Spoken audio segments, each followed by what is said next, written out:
Good day mga ka-farm lot, another day, another farm lot na naman tayo for today. So kahit katanghali ang tapat po, maglolocate tayo na isang property dito sa San Narciso, Quezon. So ito pong property na to ay 100% flat, and then at the same time, tayo po ay halos katabi po ng National Road. Ayan.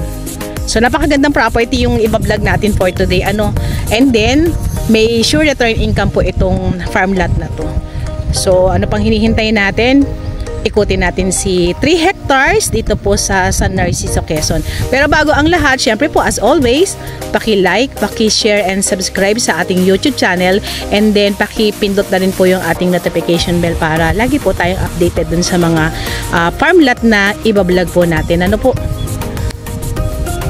So kahit mainit, let's go! So yan, start na tayo! So si property po, kagaya ng nasabi ko, is 100% flat at ito po ay dating palayan. Pero sa ngayon po, hindi na siya nataniman ni seller. Medyo naging busy kasi siya dun sa kanyang mga business. So kanina nagkwentuhan po kami, ayon po sa kanya, ito po ay may kabuuan na sukat talaga po na 4 hectares. Pero ang binibenta lang po niya is si 3 hectares. Bali ititira niya po yung 1 hectare kung saan nandoon siya sa pinakatabi po ng National Road, kung saan nandun din po yung kanyang business, nandun yung kanyang bahay, and then nandun din po yung kanyang tindahan. So ikakat po natin yun. Ano po? So ang matitira po is itong si 3 hectares na binablog natin for today. So ito na po yung kinukuhanan natin ng video. Yan. And then, kagandahan, buhay na buhay po si seller. Actually po ay kalilipat lang po nung title sa pangalan niya, pero nag-decide na rin siyang ibenta kasi nga po ay, sabi nga niya, ipandadagdag po niya dun sa kanyang business.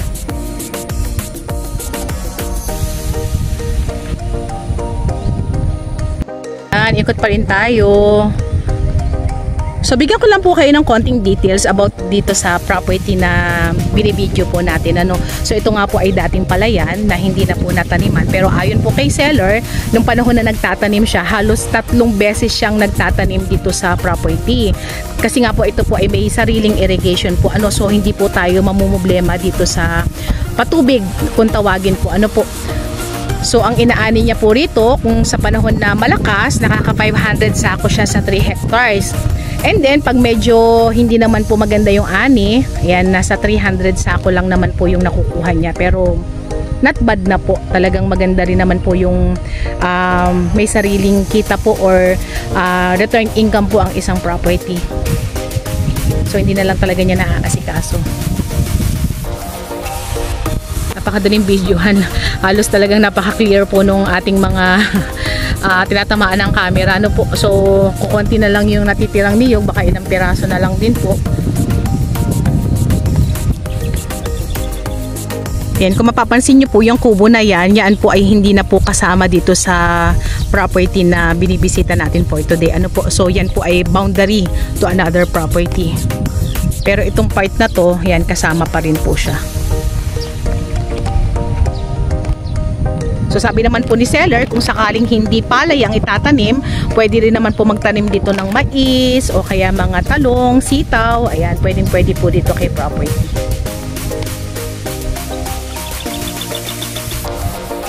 Ayan, ikot pa rin tayo. Medyo makulimlim na. Kagandahan po nito, kagaya ng nasabi ko, buhay si seller, and then bagong transfer po sa kanyang name yung pinaka-title po. So wala tayong magiging problema sa documents.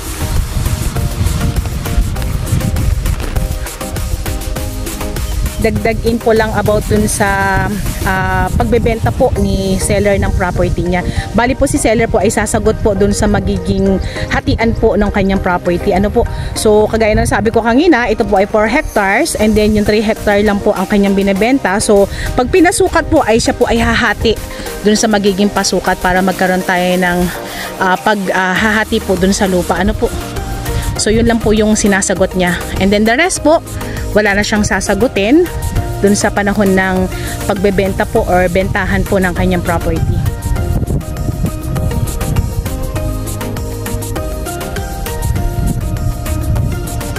Kanina nagkukwento si seller, sabi niya yung ibang part daw po dito is binebenta na ng lote-lote. yung ibang nagmamay-ari po ng palayan. Ayan. So naisip nila ilolote-lote na lang nila. Mas mahal pa yung pricing. Pero siya po ay gusto niya ibenta po ng lahatan na.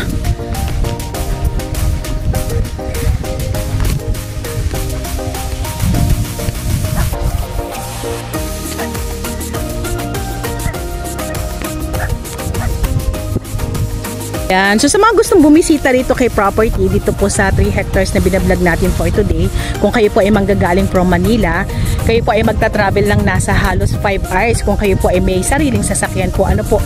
And then kung kayo naman po ay magko-commute, nasa 7 hours po yun kasi may mga stopover pa po kasi tayo, and then yung traffic, so nasa 7 hours po yan. Kagandahan din po kay San Narciso, maraming katabing mga white sand na beach po dito. So napakagandang makabili po kayo dito ng property. Malalapit po yung mga paliguan po natin, ano po. Kagandahan naman po kay property, almost complete po siya. So meron po tayong source ng tubig, and then may signal din po ang ating phone, and then meron din po tayong source ng kuryente po, ano.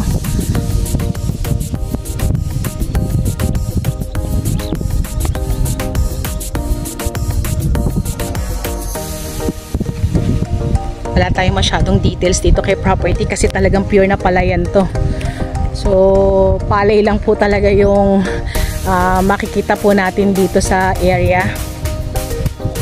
Ayan, so lakad pa rin tayo. Kagandahan naman po dito kay property, paglabas mo ng 20 meters, national road na, and then nandun na po yung mga pampasahero po nating sasakyan po, ano. So meron tayong mga pampasaherong tricycle, jeep, and then may dumadaan na rin po mga bus dito. So kung tayo po ay pauwi ng Manila, so doon na lang po tayo mag-aabang doon sa pinakalabas kung saan 20 meters nga po yung layo natin sa may pinaka national road.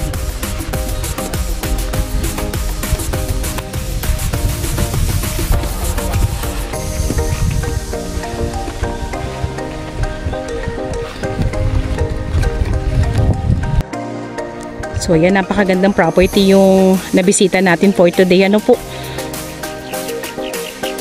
Kagandahan po nito, napakaganda po ng title niya. So ito po ay TCT title. Ulitin ko lang po, buhay na buhay po si seller. So katunayan, kasama po namin siyang nag-iikot ngayon dito sa may pinakaloob ni property. Ayan.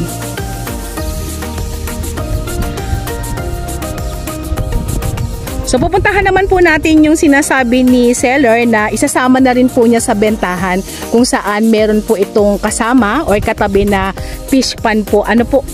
So dito yan sa may gawin na to. So punta tayo. So pwede nyo naman pong i-avail si 3 hectares. Ayan po kung saan yung ating binablog na property for today.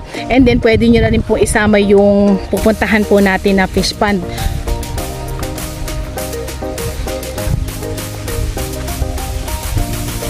Magkatabi po yan. So nag-decide din po si seller na sabay ng ibenta. Pero kung wala po tayong budget, pwede naman pong i-avail muna po natin yung ating palayan, and then isunod po natin si fish pond. Actually po, ito po ay dating palayan din, pero hindi na daw po niya pinataniman noon pa man kasi inaabot po kasi siya ng tubig dagat or tubig alat. So namamatay lang po yung pinakapalay. Kaya nag-decide po siya na gawin na lang siyang fish pond. So dito po yon, lakad tayo. So ayan, nandito na tayo kay fish pond. Bali ito may sukat na 6.2 hectares. Ayan, so ito ay katabing-katabi po ni 3 hectares po. Ano po? So kagaya ng nasabi ko kanina, gusto po talaga ni seller ay sabayan na po siyang ibenta.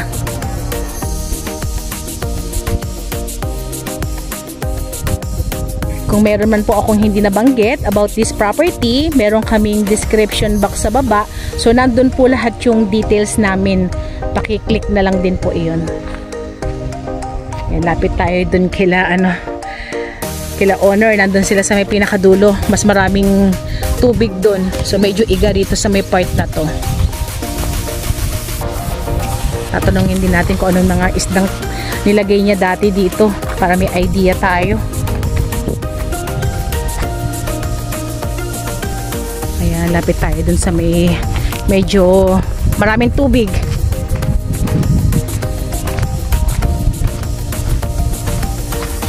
So medyo malaki itong property na to, itong fish pond na to.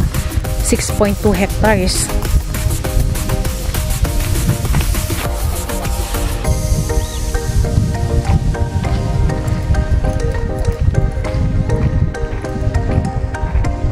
Ayusin na lang po ulit natin si fish pond. Ano po, medyo napabayaan na rin naman ni seller.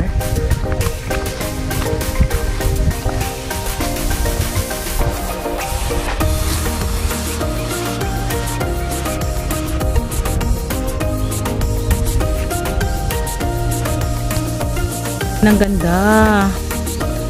Kuya, anong mga isda po pa pwedeng ilagay dito? Bangos, tilapia.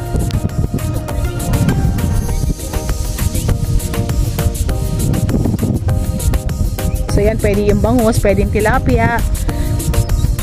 So kung i-avail nyo po si 3 hectares, meron na kayong palayan, and then sa likod naman, fish pond. So doble-doble po yung magiging return income po natin. Ano? So ito po ay bagay dun sa mga mahilig magnegosyo. Ayan. So explain ko na po about sa documents itong 6.2 hectares na fish pond. So bali ito po ay, ulitin ko lang, dating palayan. So ito po ay, actually po ay hindi po titulado pa, ano po sa ngayon. Bali ito po ay may permit ng munisipyo na ready to operate na po, and then ito po ay pinasukat na ni Kuya. So ang sabi po ng DENR sa kanya, ipasukat niya para mapatituluhan. So ginawa po niya, pinasukat na po niya si 6.2 hectares.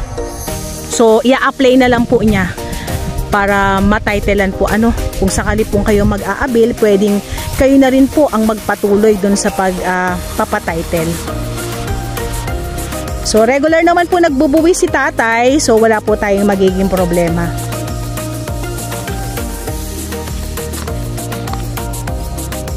And take note po si 6.2 hectares po ay binebenta lang po ni tatay sa napakamurang halaga. So nasa description box po natin yan. So pakitingnan na lang din po. Ano po?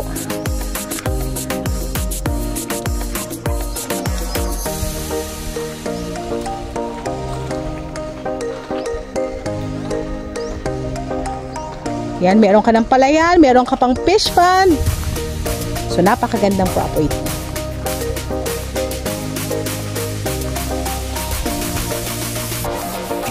Sa mga gustong mag-avail, meron po kaming WhatsApp and Viber na nasa itaas ng inyong screen. So paki-message na lang po kami kung gusto niyo pong ipa-reserve po itong property na to.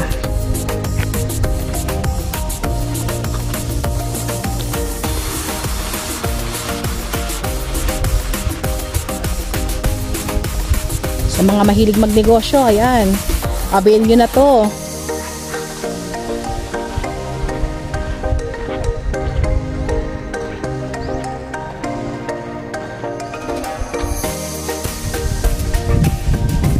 Pauwi na yung aking mga kasama, iniwanan na ako.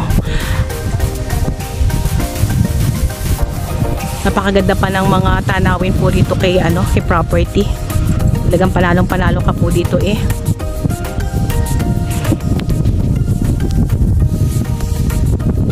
Tanaw na tanaw natin yung mga niyugan sa kabilang bayan. Ganda.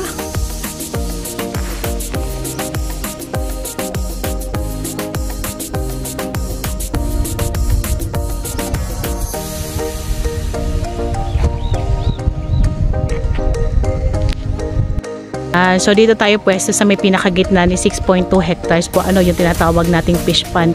Pero actually po, sabi po ni seller, ito din po ay pwedeng gawing poultry.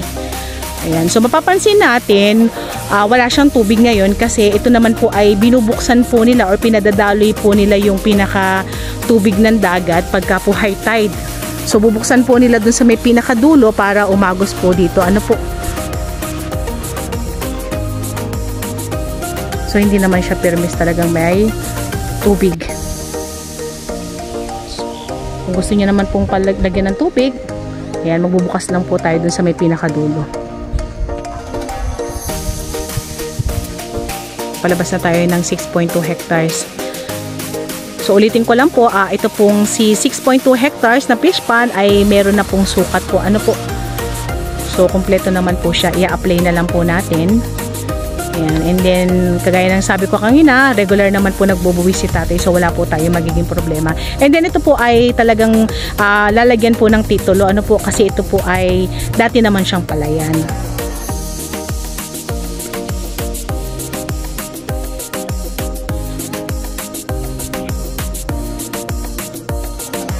Ganda. Samantalahin po natin yung mga ganitong klase ng property. Napakamura pong binebenta po ito ni seller. So yan, lakad tayo palabas. May mga ilang niyog pa namang natira. Yan, nagtatanim sila dito ng mga balinghoy.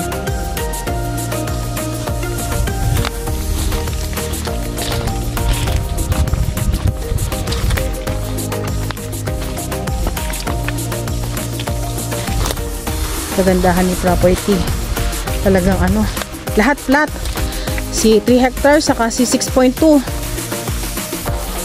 lahat flat, so napakadaling ikutin, napakalapit pa natin sa National Road.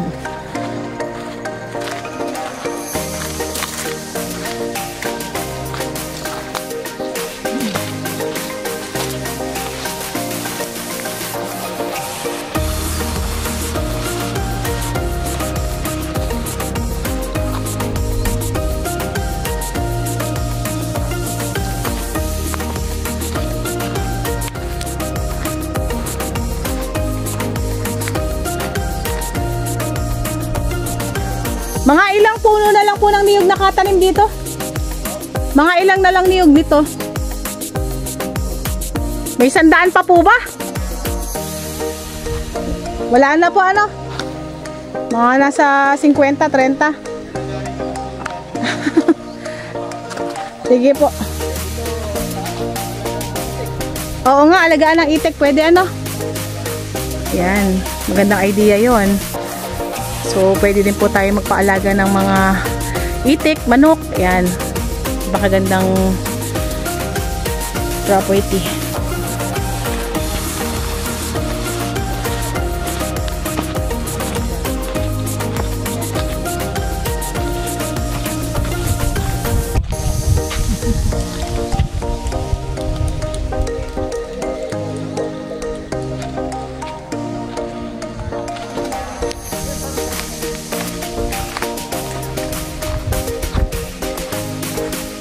So lalabas na tayo kay property. Ano po? So kagaya ng nasabi ko kanina, sa mga nagkakagusto po dito kay property, yan, message nyo na kami sa aming WhatsApp and Viber na nasa bandang itaas po ng inyong mga screen.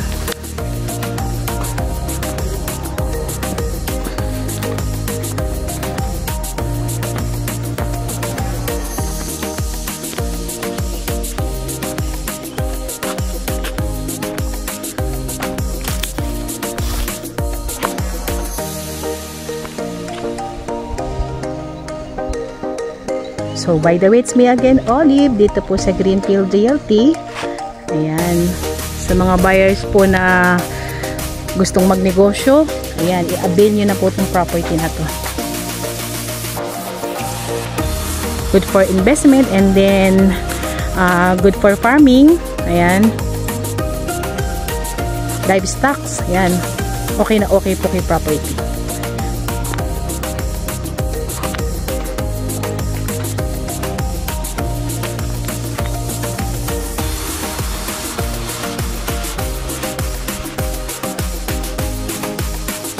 Thank you for watching.